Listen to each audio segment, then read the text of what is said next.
ठीक है, तो हम लोग बाइनरी स्टार की बात कर रहे हैं। तो बाइनरी स्टार में अगर हमारे पास एक मास m1 है स्टार का और एक मास m2 स्टार का, और इनके बीच की डिस्टेंस हमने क्या जूम कर ली है, d। अगर ये मास, ठीक है, ये बात समझ में, m1 m2 मास मैंने क्या लिए, तो क्या मैं r1 कैलकुलेट कर सकता हूँ? r1 का फॉर्मूला मुझे क्या लिखना चाहिए, m2d upon m1 plus m2।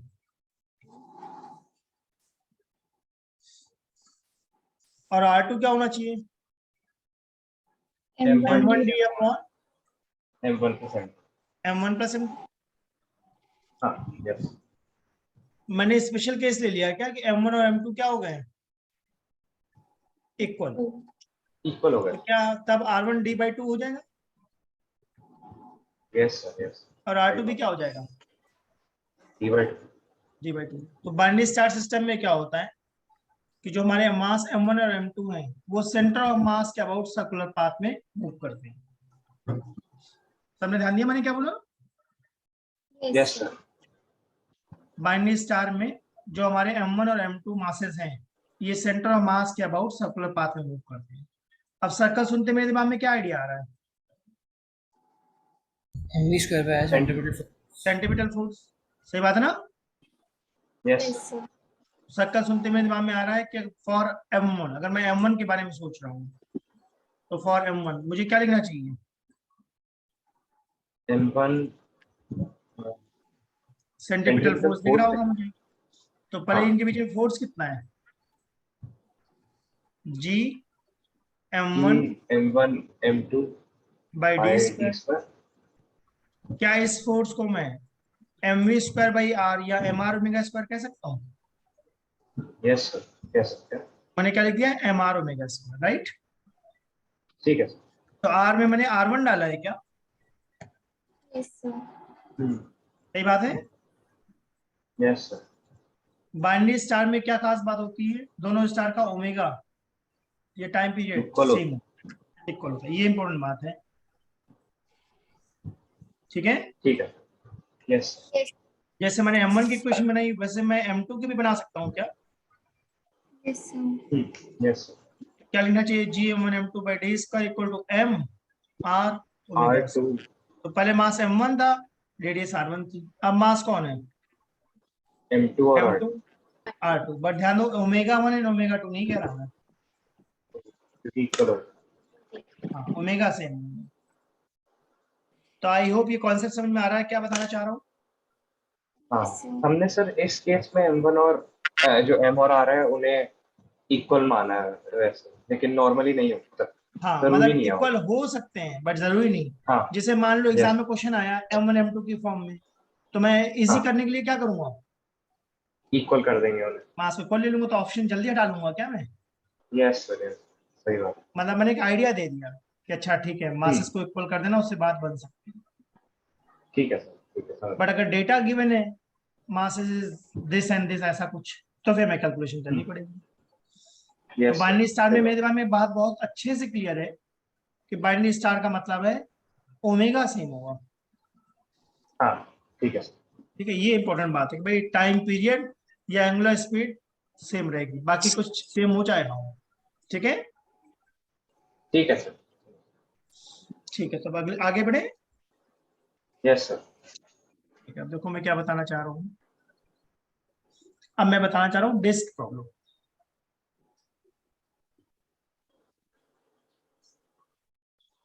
I hope centre of mass सबको ठीक लग रहा है। यस। ठीक है, सबको डिस्क दिख रही, यस।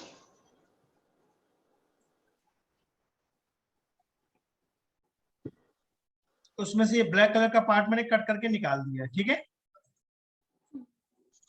Yes sir. यहां तक की बात सबको समझ में आई। यस। मैंने ब्लैक कलर का पार्ट कट करा है,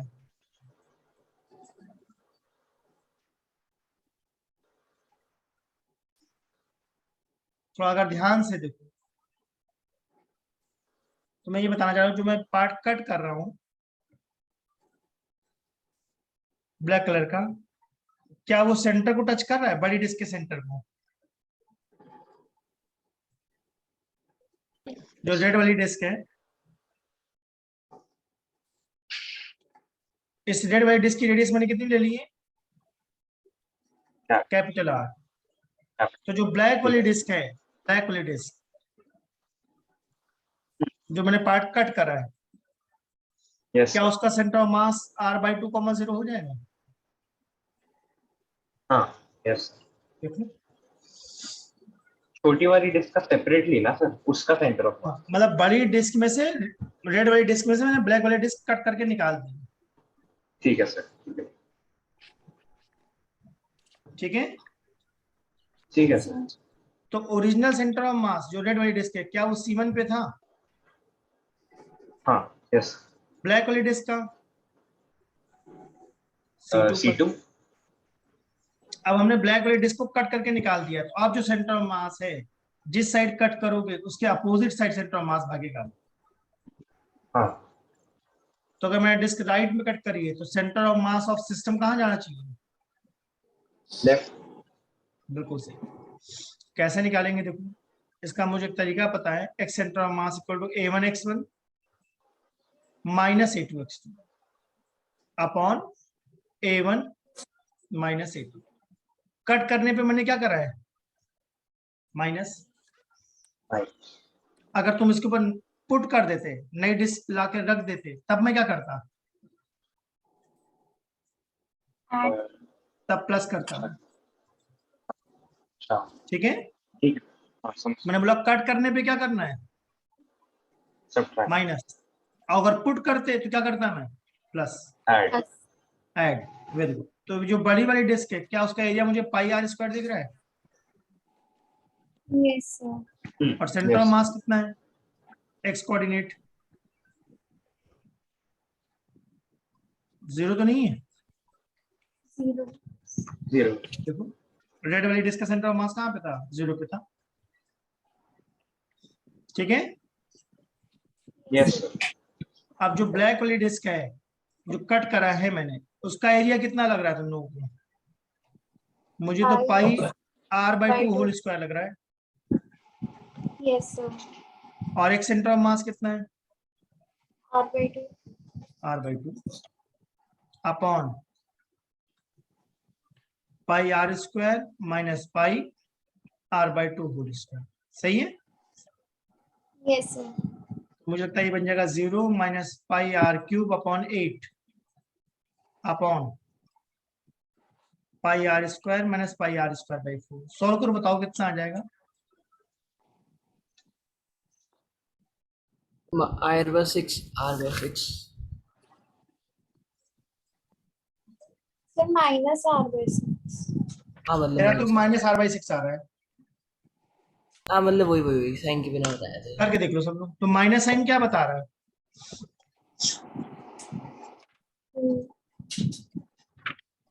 माइनस साइन हमें क्या बता रहा है? कि रिमूव करें। तो जिस साइड तुमने रिमूव करा, क्या सेंटर ऑफ मास उसके अपोजिट जा रहा है? यस। यस। माइनस का मतलब लेफ्ट में जा रहा है क्या? यस। हाँ। अगर ये जो ब्लैक वाला पार्ट है मैं इसको लेफ्ट में कट करता तो आंसर क्या आता? r/6। Plus r/6। मतलब centre of mass right side में जाता है। Yes sir. सही है। यस। हमारी Yes, sir. बॉडी का सेंटर ऑफ मास कहाँ पर है? नेवल पॉइंट पे, यस सर। एब्डोमेन में। ठीक है ना? Yes sir. यस। अब मैंने तुम्हें एक बड़ी सी बकेट में पानी भर के दे दिया, 20 लीटर की बकेट है, भारी है। तुमने उसको हैंडल से पकड़ा और मैंने कहा इस रूम से दूसरे रूम ले जाओ। तो जब तुम बकेट को उठा के चल रहे होगे तो बॉडी हमारी सीधी होगी या बेंड हो जाएगी थोड़ी सी? बेंड हो जाती है। देखा किसी को ले जाते हुए? खुद हाँ, करके देख yes, लेना। yes, sir. Yes, अगर sir. मैंने खुद राइट से हैंड से बकेट को पकड़ रखा है और मैं एक रूम से दूसरे रूम ले जा रहा हूँ, मेरी बॉडी राइट की तरफ बेंड होगी या लेफ्ट की तरफ? राइट हैंड Left की से पता नहीं, सोचो। देखा होगा, करा होगा सबने। This side. लेफ्ट होगी सर। जिस साइड बकेट है उसी साइड बेंड होगी। मुझे लगता है जिस साइड बकेट है उसके अपोजिट साइड हम बेंड हो जाएंगे। Opposite side. हाँ यस। करके देखना ना, आज किसी को बोलना अपने घर में ये बकेट इधर से उधर कर दो, बताना नहीं बस कि क्या चेक कर रहे हैं। समझ में आया? Yes yes sir. तो नेचुरली जब देखोगे कि राइट साइड में बकेट आने से राइट साइड का मास बढ़ गया है क्या, यस सर। तो हमारी बॉडी चाहती है सेंटर ऑफ मास हमेशा कहाँ रहे, नेवल पॉइंट पे। तो सेंटर ऑफ मास को नेवल पॉइंट पे लाने के लिए थोड़ा सा हम अपनी बॉडी को क्या कर लेंगे, लेफ्ट में शिफ्ट कर लेंगे नेचुरली, इंटेंशनली नहीं करते। ठीक बात बोली मैंने? हाँ yes sir. Yes sir. Naturally हो जाता है, करवा के देख लेना घर पे किसी से। जब कोई बकेट ले जा रहा नोटिस करना, बस प्रोवाइडेड बकेट कैसी हो, बड़ी हो, भारी हो, मतलब तभी वो फर्क महसूस होगा। अगर दोनों हाथ में बकेट ले लूं तब अब सर तो सेंटर सीधे रहेंगे आप। सीधा जाते हैं, देखा कभी किसी को दोनों हाथ से ले जाते हुए? हाँ हाँ यस सर। बिल्कुल प्रैक्टिकल एग्जांपल दे रहा हूँ जो मैंने देखा है। बिल्कुल सर। बिल्कुल सीधा ले जाते हैं, मगर अगर एक हाथ से ले जा रहा हूँ तो बेंड हो जाऊंगा मैं। आई होप सबको अच्छे समझ में आ गया। Yes yes sir. तो डिस्क का मतलब मैं क्या बोलना चाह रहा हूँ, रोटी या पापड़ जैसी चीज, पतली चीज। ठीक बात है ना? Yes sir. तो डिस्क 2D फिगर है या 3D फिगर है? 2D 2D फिगर सही है। Yes sir. तो 2D फिगर में हम लोग क्या चलाते हैं, एरिया। यस अब मैं कैसी फिगर सोच रहा हूँ, 3D फिगर, यानी रसगुल्ले का बारे में सोच रहा हूँ क्या? Yes sir. रसगुल्ला समझ में आया? यस और मैं अज्यूम कर रहा हूँ कि मेरा जो रसगुल्ला मेरे पास है वो बिल्कुल कैसा है, स्फेरिकल। हाँ दिखा सबको? ठीक। हाँ ठीक। मैं अज्यूम कर रहा हूँ जो हमारे पास रसगुल्ला है वो बिल्कुल स्फेरिकल है। ठीक। ठीक है। हाँ अब उसमें से मैंने क्या करा, एक ब्लैक कलर इतना पार्ट कट कर लिया। इस बार कहाँ कट करें, एक्स पे कट करें या वाई पे करें? वाई। वाई पे करें। Yes sir.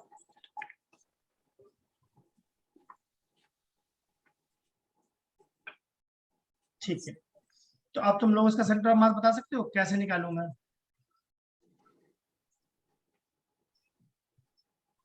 Sir volume. पहले ये समझ में आ रहा है कि एक्सिस कहाँ बनाई मैंने? Yes sir. ठीक है, ओरिजिन देखा। तो बड़ी वाली डिस्क का सेंटर ऑफ मास कहाँ पर है? 0 0। जो पार्ट मैंने कट करा उसका सेंटर ऑफ मास कहाँ पर है?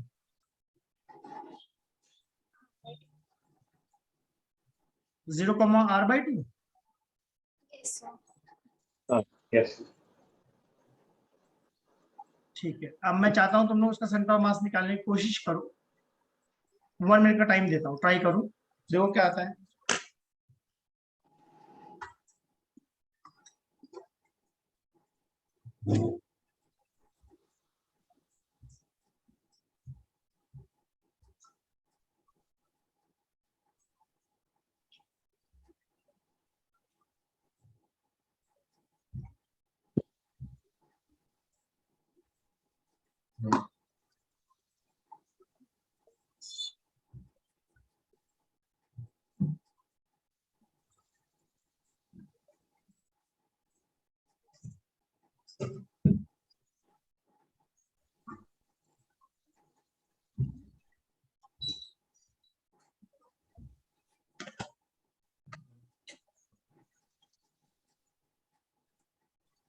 कोई हिंट चाहिए तो दे दूं मैं।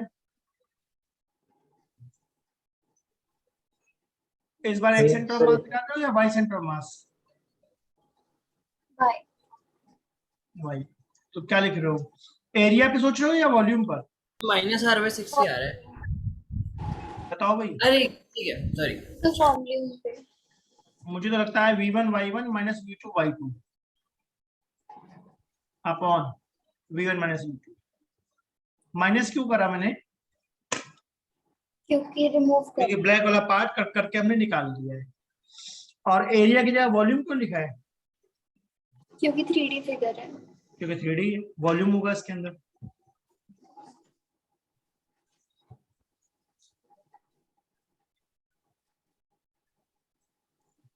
किसी का आंसर आया?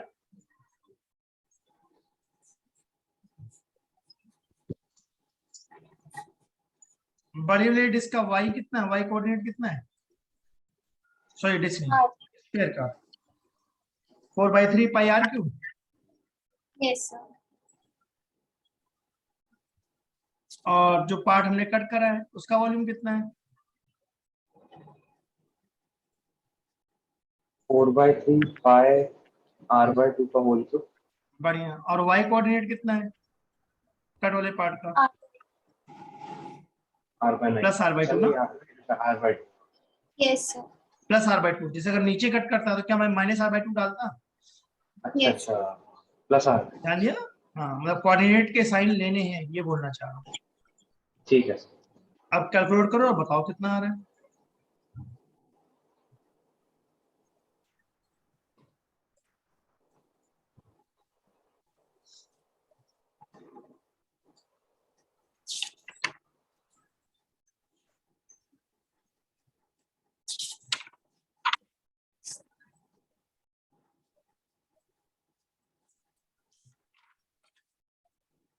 तो स्फीयर मुझे रसगुल्ला दिख रहा है, राइट?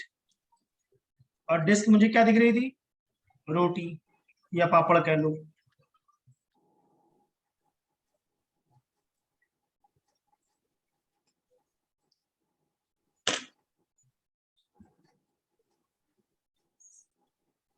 Sir -r/14। बहुत बढ़िया, वेरी गुड। मुझे लगता है -r/14 ही आएगा। बाकी लोग और ट्राई करूं?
अगर ये क्लियर हो तो आगे बढ़े।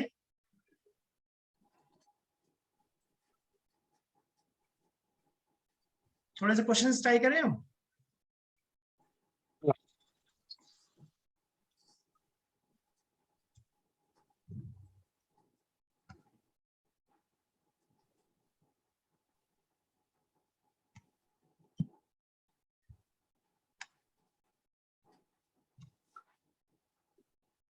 तुम लोगों में स्क्रीन शो हो रही है ना? Yes sir.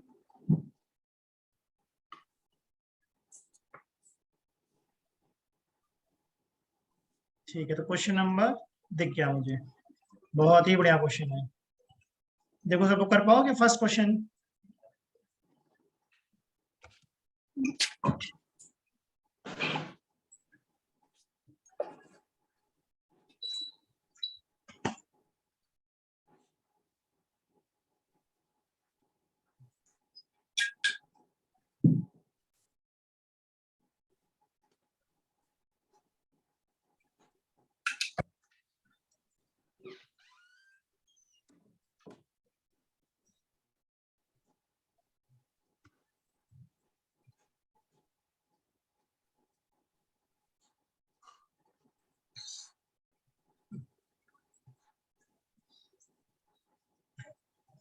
2% सर और मास सेंटर सेम ही रहेगा। हाँ बेटा, ऐसे समझने वाली बात है, ये क्वेश्चन इतना जो बड़ा बनाया गया है, एक्चुअली इसमें बस क्या करना है हमें, कि एक्सटर्नल फोर्स नहीं लगेगा तो सेंटर ऑफ मास सेम रहेगा। यहाँ पर centre of mass of system की बात कर रहा है क्या? Yes sir. तो वो तो शिफ्ट ही नहीं होता, एक्सटर्नल फोर्स लगेगा तब शिफ्ट होगा। जो ये मूव कर रहे हैं टू बॉयज या मैन, तो वो इंटरनल फोर्स मानेंगे या एक्सटर्नल? इंटरनल। इंटरनल। तो इंटरनल फोर्स लगाने से मैंने बहुत क्लियरली बोला था सेंटर ऑफ मास शिफ्ट नहीं होगा। नहीं होगा। तो क्या इसका आंसर 0 आना चाहिए?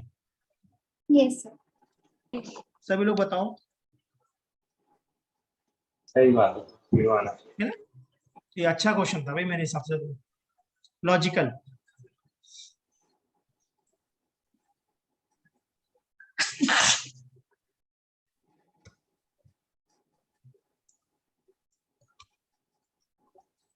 अच्छा कॉन्सेप्ट अच्छे क्वेश्चन करने से ही बनता है, right? Yes sir. Question number 2 try करते हैं।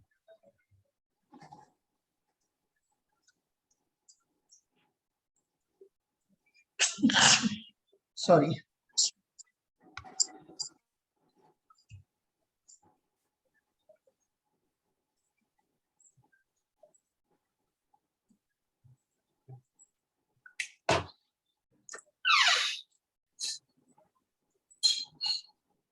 two particles which are initially at rest moves towards each other under the action of their internal attraction। यहाँ इंटरनल अट्रैक्शन का मतलब क्या कहना चाह रहा है? इंटरनल फोर्सेस है। मतलब मुझे लगता है कि मास की वजह से जो फोर्स लग रहा है उसकी बात कर रहा है क्या? Yes sir. If the speeds are v and 2v at any instant, then speed of center of mass of system will be। तो क्या स्पीड ऑफ सेंटर ऑफ मास पूछ रहा है क्वेश्चन में? Yes sir. ठीक बात कही मैंने? हाँ। अब देखो दिमाग में मेरे क्या आइडिया आ रहा है।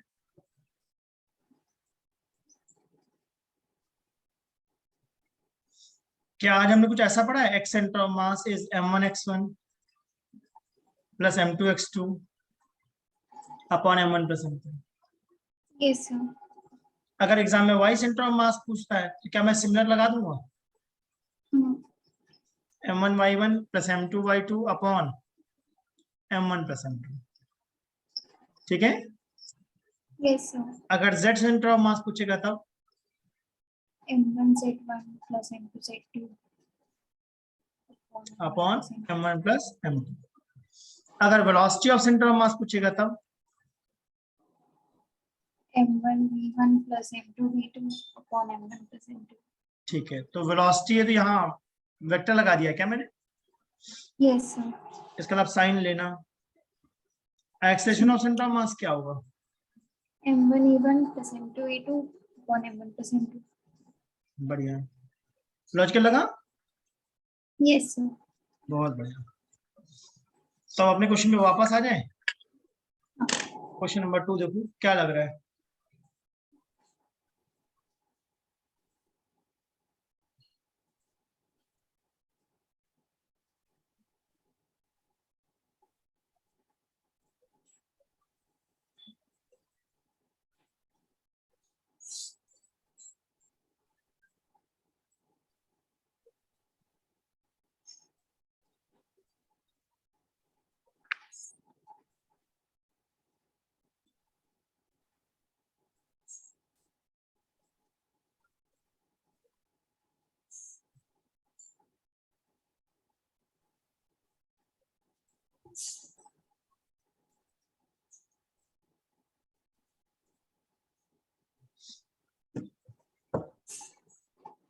कॉन्सेप्ट है इसके अंदर, बस तुमको कॉन्सेप्ट पहचानना है, कहना क्या चाह रहा है ये।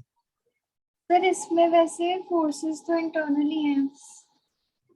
अगर इंटरनल फोर्स है तो velocity of centre of mass change नहीं होगा। नहीं होगी। तो इनिशियली कितनी थी? जीरो तो जीरो ही रहेगी। तो फाइनली भी 0 रहेगी। तो क्या मैंने v और 2v कंफ्यूज करने के लिए दिया हुआ है? Yes sir. सोचो सब लोग, जरूरत ही नहीं है उसकी। ठीक है, Yes, sir. बाकी लोग समझ में आया मैंने क्या बताया? Yes.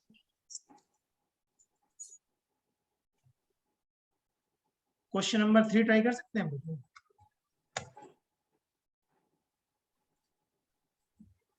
Question number 3। Yes, sir.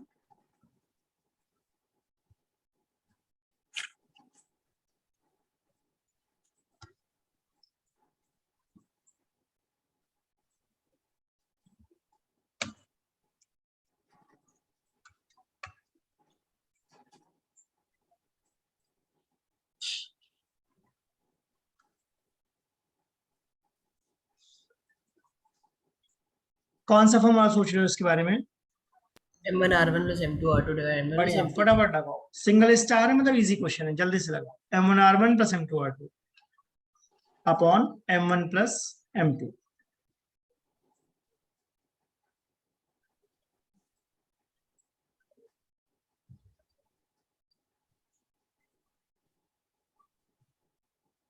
So -2 I cap minus J cap plus K cap।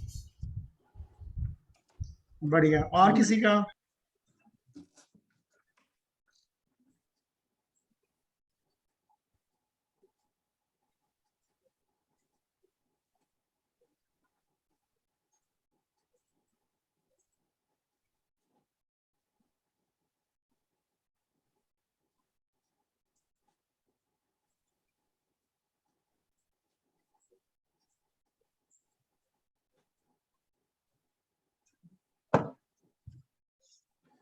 Yes, sir. -2 I cap minus J cap plus K cap. बहुत बढ़िया, इजी क्वेश्चन था मेरे हिसाब से। M1 R1 plus M2 R2 upon M1 plus M2। ठीक है, Yes, sir. Question number 4 देखो। वो भी सेम ही है, बस उसमें कोऑर्डिनेट्स है -2 -1 1। बस तो लगा दो फटाफट। वो सेम ही क्वेश्चन है ना सर। हाँ मतलब समझाना क्या चाह रहा हूँ कि भाई एक में IJK में दिया था, एक में 1 to 1 में दिया था, सही ना? Yes, sir. आई होप समझ में आ गया सबको मैं क्या बोलना चाह रहा हूँ। कभी IJK में देगा, कभी कोऑर्डिनेट के फॉर्म में देगा एग्जाम में।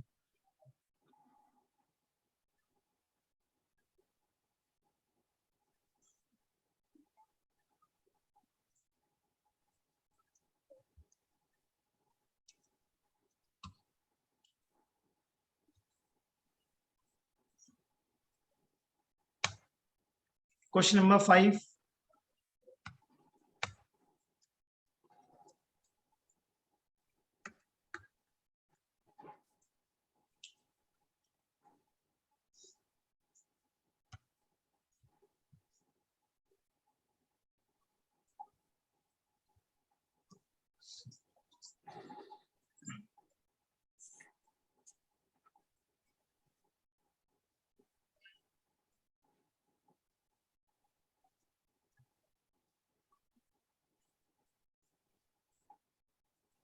कुछ आइडिया लगा क्या करना है इसमें? M1 R1 is equals to M2 R2।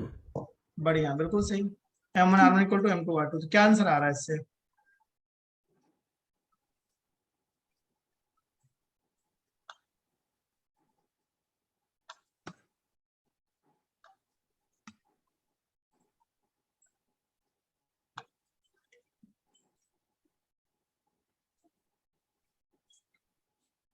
एक कॉन्सेप्चुअल क्वेश्चन है, ज्यादा सॉल्व नहीं करना, समझना है।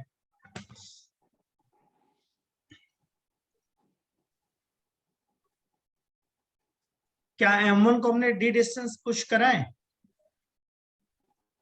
Yes. हम चाहते हैं सेंटर ऑफ मास शिफ्ट हो या ना हो? नहीं होगा तो M1 R1 is equals to M2 R2, तो M1 D divided by M2 is equals to R2, मतलब वो उतना हाँ, शिफ्ट हो जाएगा। जिसको हम R1 कहते हैं उसको क्वेश्चन में D का है क्या? तो M1 R1 equal to M2 R2 में R1 जिसको मैं कह रहा हूँ उसको क्वेश्चन में D कह रहा है क्या? Yes, sir. M1D should be equal to M2D dash।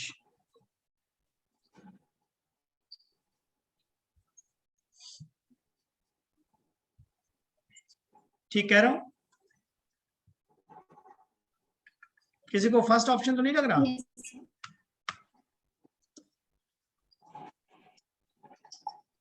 नहीं, मतलब पहले लगा था बिना क्वेश्चन पढ़े। हाँ, मतलब कई बार लग जाता है फर्स्ट या थर्ड में से। वो थर्ड भी मैंने बना दिया, कैसे मिला? Yes, sir.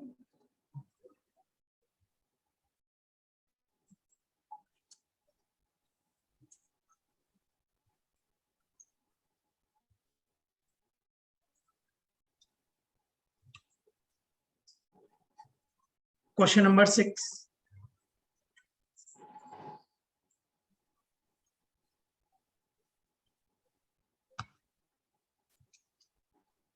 सिर्फ अंडरस्टैंडिंग चाहिए और कुछ नहीं इस क्वेश्चन में।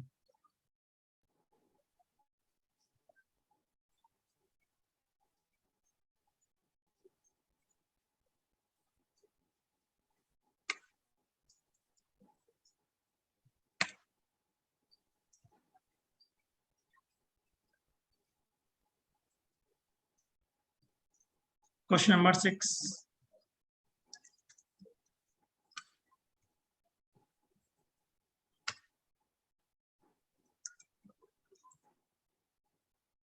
सर एक्सेलरेशन डिपेंडिंग करेगी हाइट पे। रफ है या स्मूथ है? स्मूथ है। इससे डिपेंड नहीं करेगी। अगर रफ होता तो टॉर्क बदल जाता क्या?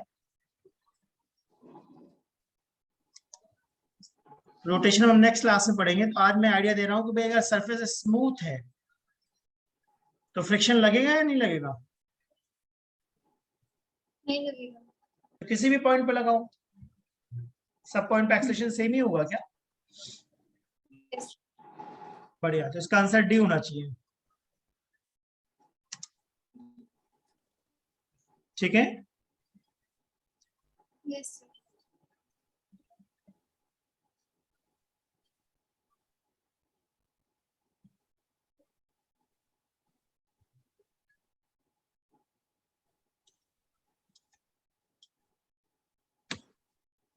Question number 7।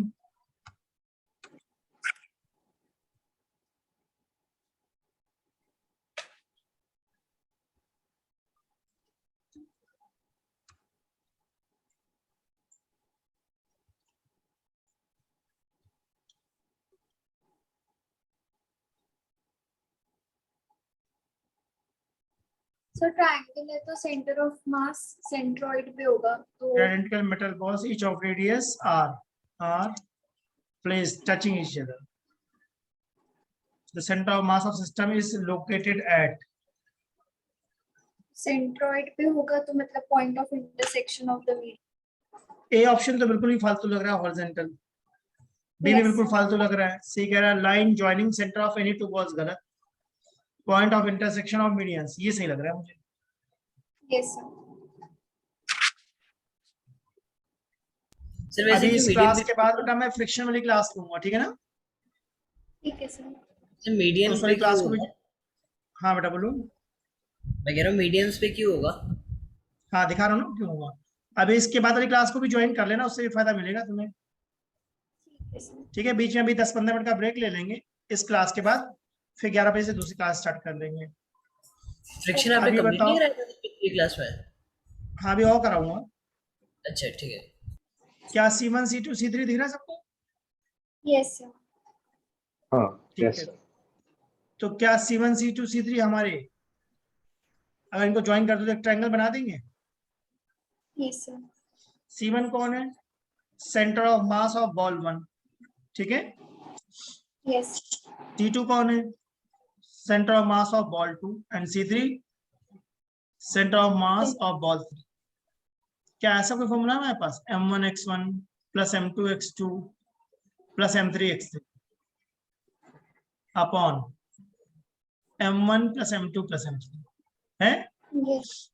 अगर बॉल्स आइडेंटिकल हैं तो क्या मास इक्वल है? Centroid Yes. समझते हो? Yes. ठीक है। तो अगर आइडेंटिकल मासेस हैं तो सेंटर ऑफ मास कहाँ पे आ जाएगा? Centroid. सेंट्रॉइड पे आ जाएगा। चाहे वो एक्स सेंटर ऑफ मास हो, चाहे वो वाई सेंटर ऑफ मास हो, चाहे वो जेड सेंटर ऑफ मास। तो सेंट्रोइड कैसे निकालते हैं? जो मीडियंस होती हैं, मतलब मिड पॉइंट को ज्वाइन करते हैं, उनके इंटरसेक्शन को ही सेंट्रोइड कहते हैं क्या? Yes sir. ये लॉजिकल लगा सकते हो? सर एक और चीज थी, हम इनको एंगल बाइसेक्टर पे क्यों नहीं कह सकते, लाइक कि एंगल बाइसेक्ट करते हुए? यहाँ पर एंगल बाइसेक्टर भी कह सकते हो, क्योंकि ये तो इक्विलेटरल ट्रायंगल होगा ना। ठीक है सर। इक्विलेटरल ट्रायंगल पे एंगल बाइसेक्टर या मीडियन एक ही बात हो जाती है क्या? अगर ये इक्विलेटरल ट्रायंगल नहीं होता तो निकालना पड़ता या फिर भी सेंट्रोइड पे ही होता? अगर इक्विलेटरल नहीं होता, मान लो मासेस डिफरेंट ले लूंगा, हाँ तो फिर बदल जाएगा। ठीक है सर। ठीक है ना? जो हम ये क्वेश्चन करते हैं बेसिकली इनसे हम आइडियाज गेन करते हैं क्या? Yes sir. तो बस उस आइडिया को समझो कि भाई क्या बताना चाह रहे हैं।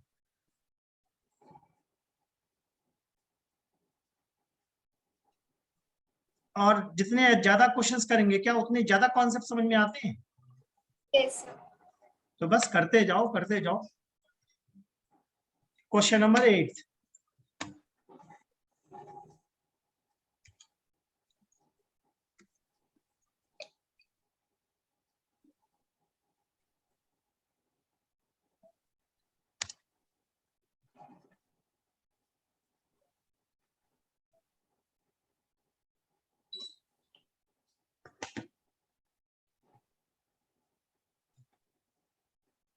क्वेश्चन पढ़ने के बाद क्या आइडिया आ रहा है दिमाग में?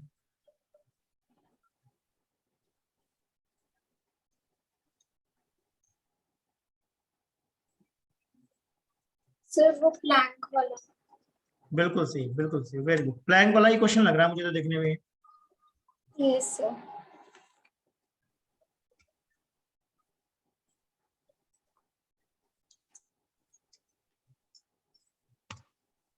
तो क्वेश्चन नंबर 8 जल्दी से ट्राई करूं।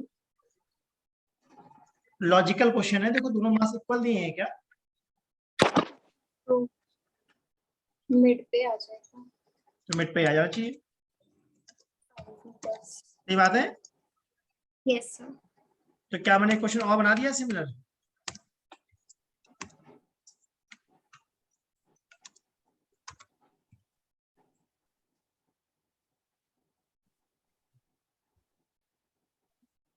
Yes sir. अब इस बार मास मैंने बदल दिया, राइट?